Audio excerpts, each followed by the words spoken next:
We're all lonely from time to time. And it's just part of the human experience. Just like we're all thirsty from time to time.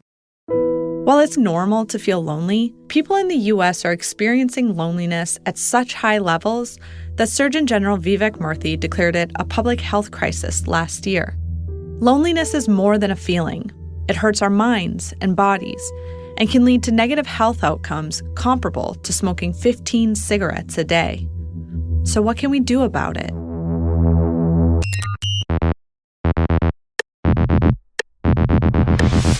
This is Harvard Thinking, a podcast where the life of the mind meets everyday life. Today, I'm joined by Milena Batanova. I have the pleasure of being the Director of Research and Evaluation at Making Caring Common, which is housed in Harvard's Graduate School of Education. And our second guest? Jeremy Nobel, and I'm on the faculty at the Harvard Chan School of Public Health and also Harvard Medical School. He's also the author of a new book, Project Unlonely: Healing Our Crisis of Disconnection. And I'm your host, Samantha Laine Perfas, and a writer for the Harvard Gazette. In this episode, we'll discuss how we can break through our loneliness and connect with each other once more. What do you mean when you are talking about loneliness? I think there's a lot of illiteracy around loneliness. Loneliness is not the same as being alone. Really, it's viewed as the difference between the social connections you would like to have, what some people dream about, and what they actually feel they experience. So it's completely subjective.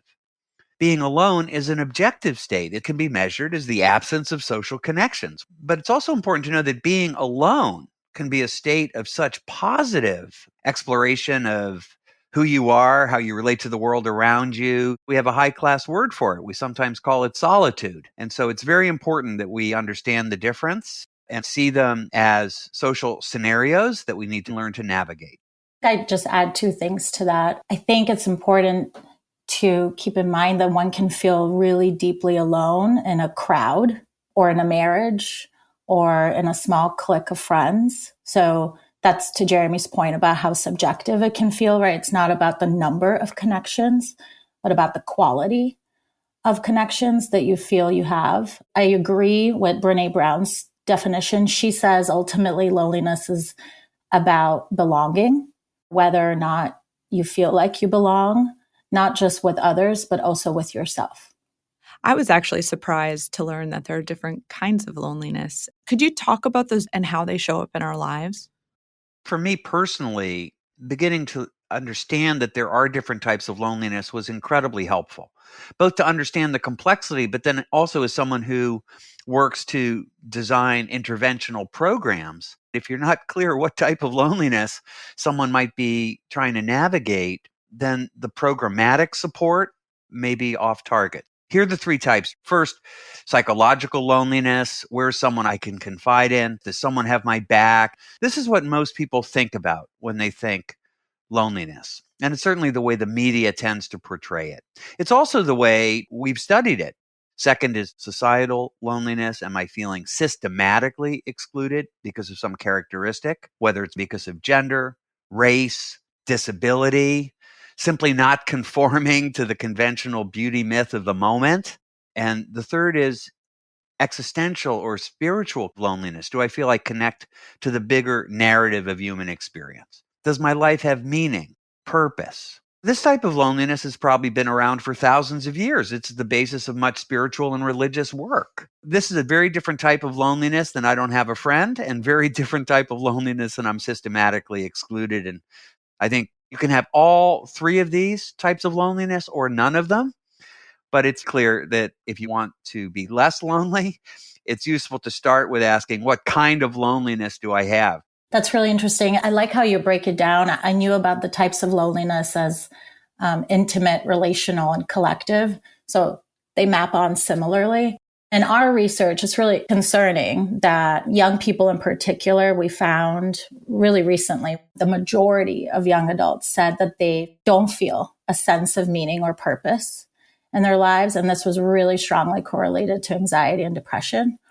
But we were really shocked at just the number, right? How many felt they lacked that. And to your point, it's existed through the years, but we're concerned that it's now really accelerated and that it's much harder for people to find meaning. And it is also really related to everyday connections or feeling like people don't matter. Something like 44% of young adults told us they don't feel like they matter to others. Those numbers are shocking to me and point to how dangerously interconnected these types of loneliness are. I completely agree. I think this may be the riskiest time for loneliness that we've ever experienced. Now, because of certain structures in society, the internet is the obvious one that comes up. The ability to engage with people or lack of engagement that immediately impacts your sense of self. And with that self-esteem and with that confidence and with that change in behavior, then the ability to spiral out of control in loneliness is what we should be most concerned about. Mm-hmm. Loneliness may be interpreted as the most human of feelings. We're all lonely from time to time. The challenge is that when that little bit of loneliness can't get satisfied in the same way we satisfy thirst by getting some hydration, then the risk is you and your brain becomes a little lonelier. And you're a little more avoidant, a little less self-confident, a little less willing to take the risk of putting something authentic about yourself out there so you could be seen and recognized. And so as a result, you become a little lonelier.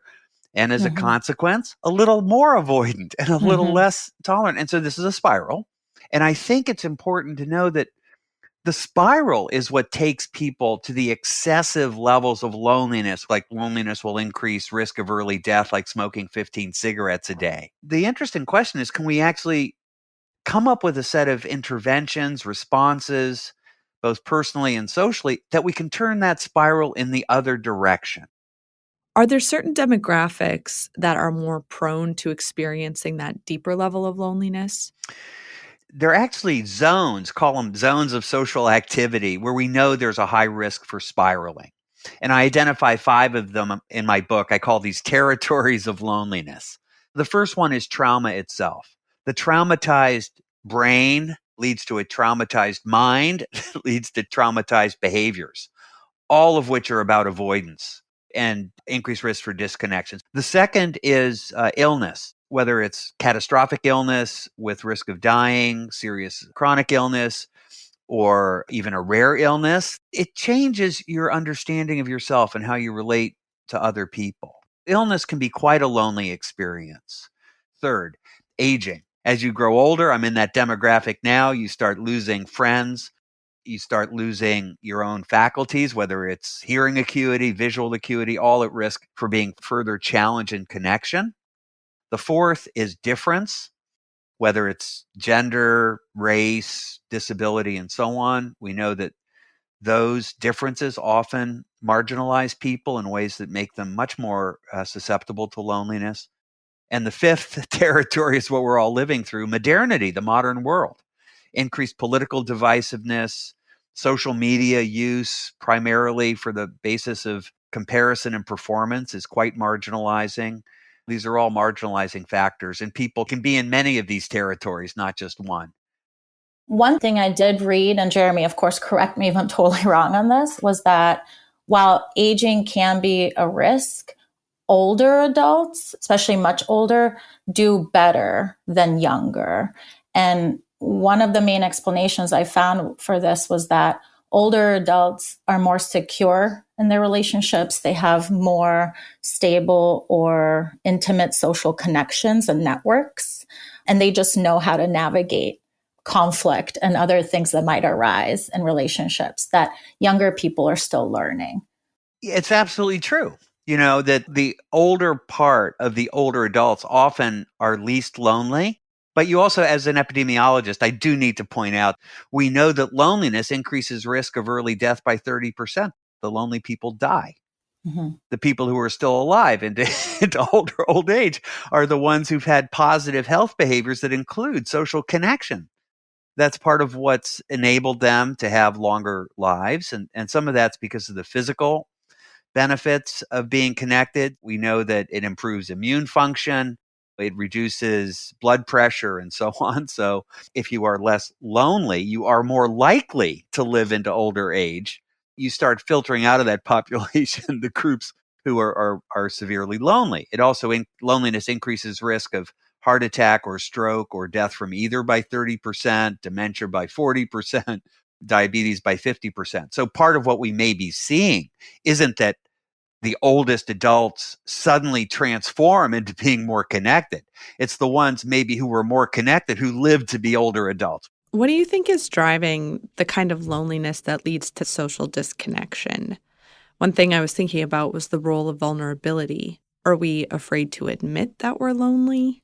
Interestingly, we did a brief report on loneliness a few years back. Actually, it was right during the pandemic where we did another survey, and we found that a lot of the adults and young adults who reported being lonely also reported being vulnerable, which was interesting, right? Because it did squash that myth that maybe there's a lack of vulnerability. They reported more vulnerability, and they reported that they actually felt like they reach out to people more than people reach out to them, or that they're better listeners than people listen to them, or that they try to understand other people's perspectives more than others try to understand them.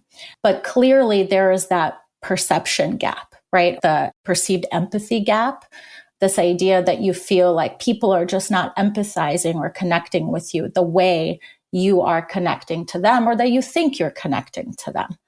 I don't necessarily think it's an issue of lacking vulnerability or lacking empathy. It's certainly an issue of expectations.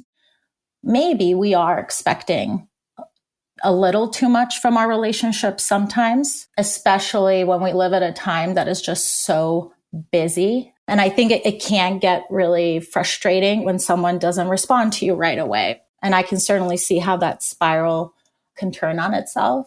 So it's very much about like finding balance, seeking balance, about the need to give people strategies and tools to cope with negative thoughts and truly negative experiences so that they can interact in healthy ways.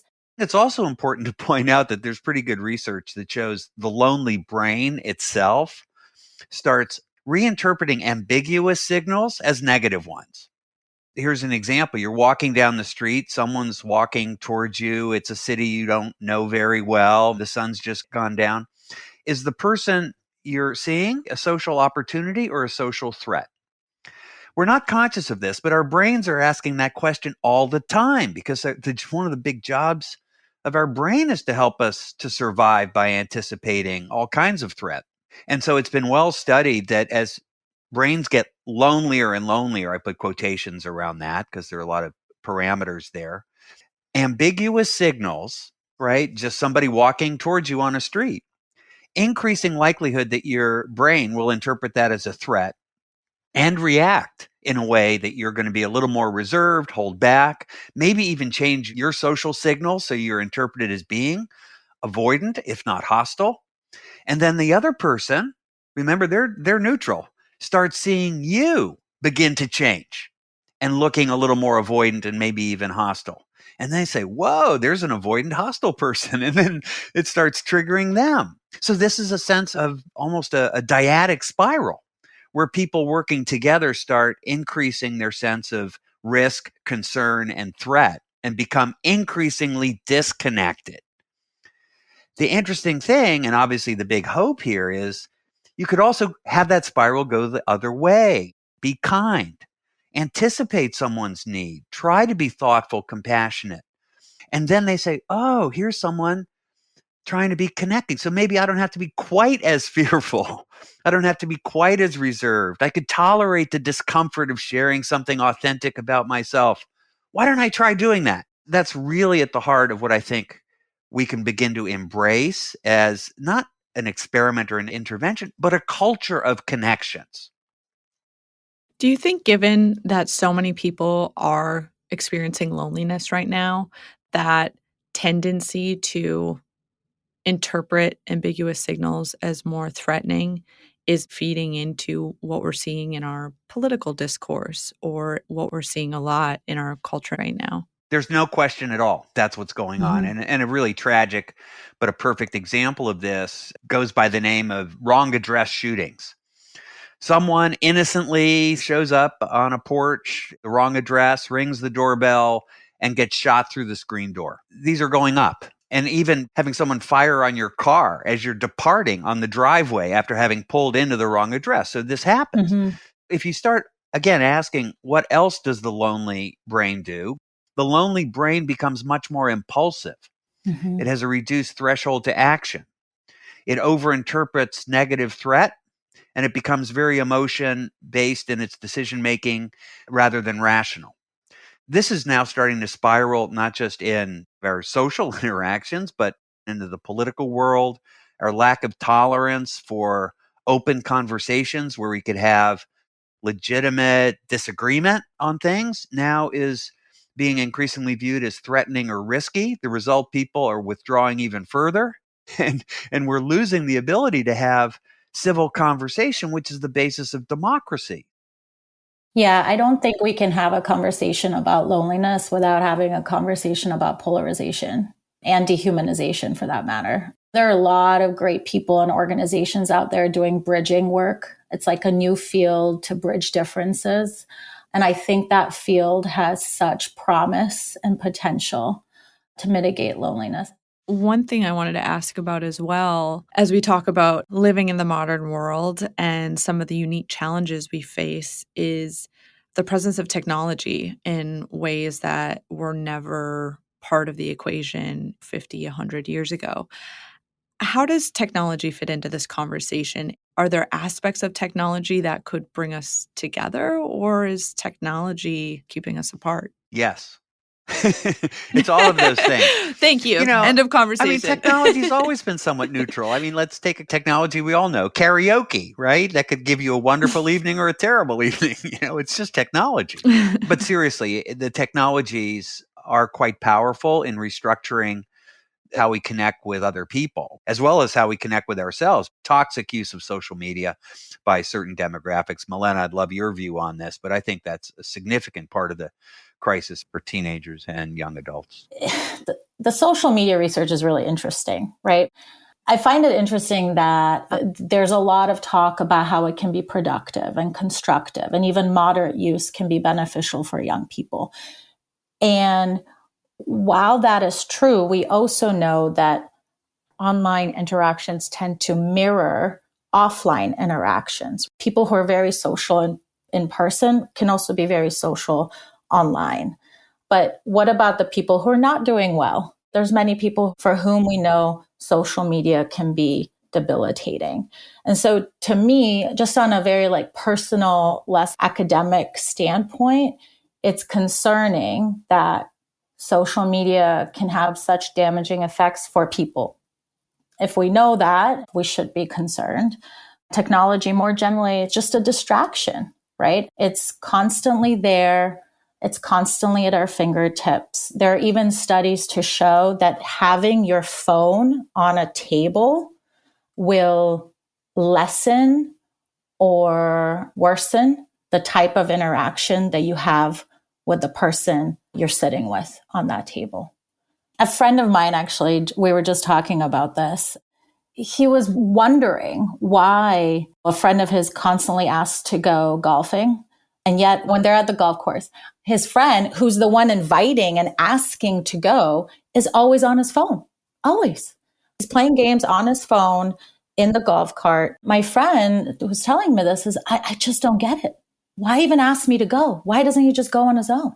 And so the friend telling me this, he's not the lonely one in this scenario. I really wonder if the friend on the phone is. What is going on that he feels the need to lose himself in his phone when he's doing an activity he loves with a friend that I'm sure he also loves? That's a great example of how technology can really get in the way and disconnect us from having truly meaningful, engaging time together.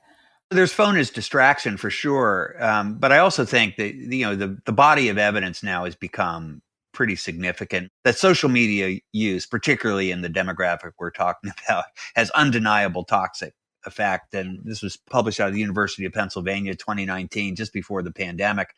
And this was college students they recruited, putting a 60-day just social media diet. They didn't even eliminate it. They just limited it to an hour a day of social media use, had statistically significant improvements in anxiety and depression symptomatology. We know there's something about this that's different than phone use, the social media use per se. And to that point, I love that even Vivek Murthy, our Surgeon General, I love how much he actually talks about this. He's really trying to push for more regulation and safety when it comes to social media in particular. He really wants them to take a safety first approach, just like we do with other public health initiatives, like wearing seatbelts. I do think we need to be talking more about that and holding these major platforms and corporations accountable, because we do know how damaging it is for young people, despite so much research also showing benefits.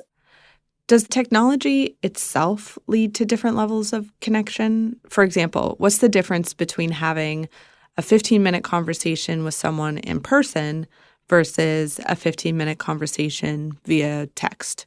I think so much can get lost in texting, especially. Things can be read the wrong way. Emojis can only go so far. Again, going back to those spirals we were talking about, the in-person interactions are probably going to give us more of that meaning, of that real heart that we desire. And we do see some of that in our research. We asked our young people how they prefer to get support when they might be struggling with something. And unequivocally, the majority said in person.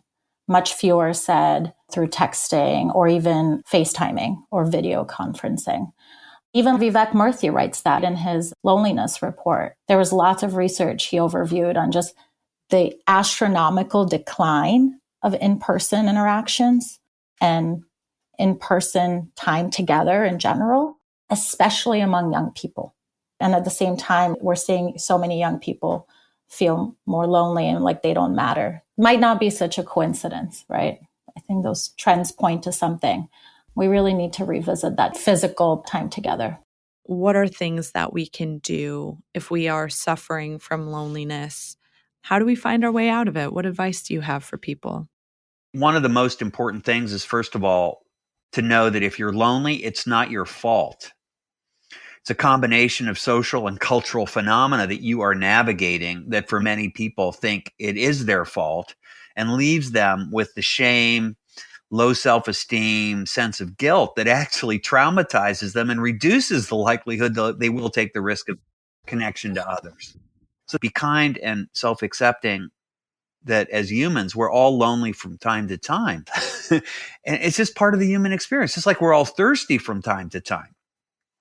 But then also educate yourself and have conversations about the importance of connecting and take the risk, which always feels like, oh, if I share something important about myself, I may be critiqued.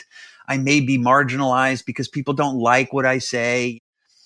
But just like we take risks in other aspects of our lives in order to learn, in order to explore, take those risks. You're not alone. Over half the people around you are also navigating loneliness. And if we can break through to have the conversations about it, and I do think one of the most powerful thing about the arts is they give us not only the inspiration to tell our stories, but the means to tell our story through visual art, through photography, through poetry, through music, through cooking, culinary arts, even through gardening. We can actually find that we have common ground, that we can see each other for who they are. We can allow ourselves to be seen for who we are and have the human connection that's increasingly clear is essential to being healthy and well. I think it's really important to know who to reach out to when. What would reinforce a lot of those spirals is reaching out to someone who might actually make you feel worse, right? So not every connection is necessarily a great connection. It's really important to be more socially attuned, socially wise that way, and do good. There is so much great research out there showing that intentional acts of kindness and goodness are so beneficial for us.